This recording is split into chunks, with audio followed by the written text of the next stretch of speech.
Hello and welcome to lesson 2 of week 14. In this lesson, we are going to look at how to structure our directory for our class project. My name is Mildred. In the last lesson, we looked at how to create our project, what we are trying to achieve, what the project is all about. In this lesson, we are going to see our directory and talk about how to structure this directory. We're going to start structuring it, and as we create, we are going to keep adjusting and changing the structure. In part 2, we created the class project, and we have on my screen, and we use Poetry for dependency management. So every time we have any new dependency we need to install, we are going to be adding that to our file, PyProject.toml file, for us to be able to have these dependencies. And if anybody clones the project from the repository, they can just run this and get everything dependency installed. Okay, now let's examine this directory structure more closely. We don't want to deal with front end and templates. We just want to deal with back end functionalities. So we want to attempt to create functions that will perform most of the time for the scope of the project. We want to first of all think about how we want to secure our data, such as encrypting information that are sensitive.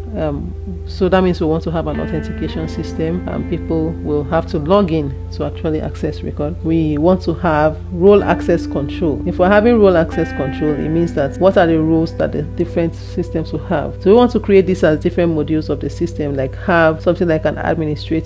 What does the administrator do? The clients, what can a client do? Like a clinical care team, what can a member of that team do? So we can define 3 roles or 3 different modules that we want to create. Having that in mind, one of the first things you want to do, we have the settings and the app file in the root directory of the project. Let's create another directory here. I'll just call this the source directory. You can create your directory any name you want, as long as sometimes if you're working in teams, you want to make your directory name descriptive. But for now, I'll just create this as source. Sometimes you can actually have the exact name of your folder as the name of this directory, but I want to create this as source, and within this directory I want to have all the other subdirectories and files for the project. We might consider moving our settings file and all of that into the source directory, or we can just leave it here. There is no best way to do things. Okay, so we are not versioning the system. We're just going to create a basic software, and we'll see if we have more time towards the end of the course, we can do that. But if not, we are not going to version the system. It is a topic for a different course. So we have the source folder, any name you want, and what we want to do here is to create subdirectories in this source folder. Let's say I want to create an administrator directory. So all of the files and folders that controls the administrator functionalities or the administrator portal, I'll leave it in this. Let's say I want to have another one called client. All of the files for the clients will be located here. I think I created this instead of the source, I created this within the administrator. So source here, I want to new folder, sorry. So this is supposed to be client. I'll delete this one. So I have the administrator here, the client here, and then let's say we just want to have a new directory. Let's call this clinical. So we have 3 directories within the source directory. So all of the files and functionalities for the administrator functionalities will be here, for the client, for the clinical care team. That's the structure we want to have. Okay, so we have all of these subdirectories, and they are the names of the different roles we want to have. When we create our authentication, we want to know what the landing page for each of the different roles is. If the person logs in, the person's account is created, the person logs in, the system should see what role is assigned to the person that logs in and redirect the person to the home page of the assigned role, where they can access functionalities for the assigned role alone. Now we're not going to do permissions or permission control, we'll just do role-based access. Okay, so because we have multiple folders in this directory, when we get to importing modules, we'll begin to run into problems. We want to make it a package directory, and we want to have a file in the root of this source package, right? And we want to call it the init. So I can put a new file. You create a file $init_.py.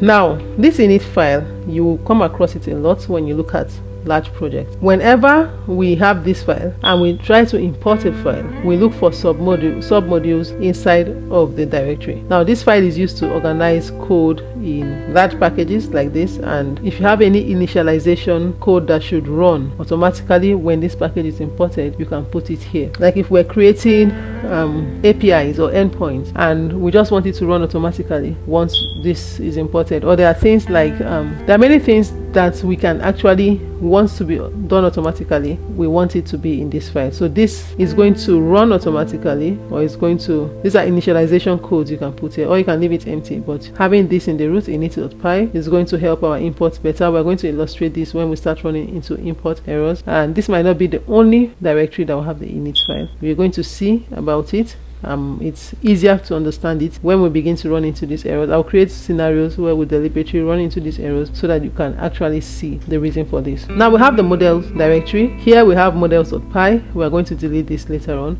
or rename it, and since we have different form fields, different stuff we're collecting, we might want to create our models and keep the different models. Or if we're creating several models for just the maternity registration, we want to keep all of it within one file so that we can actually help us keep it clean and maintainable over time. Okay, so you can try out this and try to move your app and settings file around and see how this will try to refactor. I think it will refactor. Let's say I want to move settings into the source directory, for instance. I'm going to remove this back. You will see, are you sure you want to move this? When you say move, you should see another saying that because settings was used in the app file where you just have settings when you import settings.py, because they're in the same directory. You want to refactor this to say source.settings when you go back to the app file like this. So we'll go to the app file, we'll see that it tries to refactor this to say source.settings. What we had before was settings. If I undo, you will see, yes, I want to undo the move, you'll see it goes back to settings. So when you use Visual Studio Code, this will refactor when you move files around, especially where the file has been referenced or imported on another file to get the correct direct. So in our next lesson, we're going to basically break this down piece by piece and start creating our models for each of the form and then the functions that we need to run, each of the functionality from the form. Thank you and see you in the next lesson.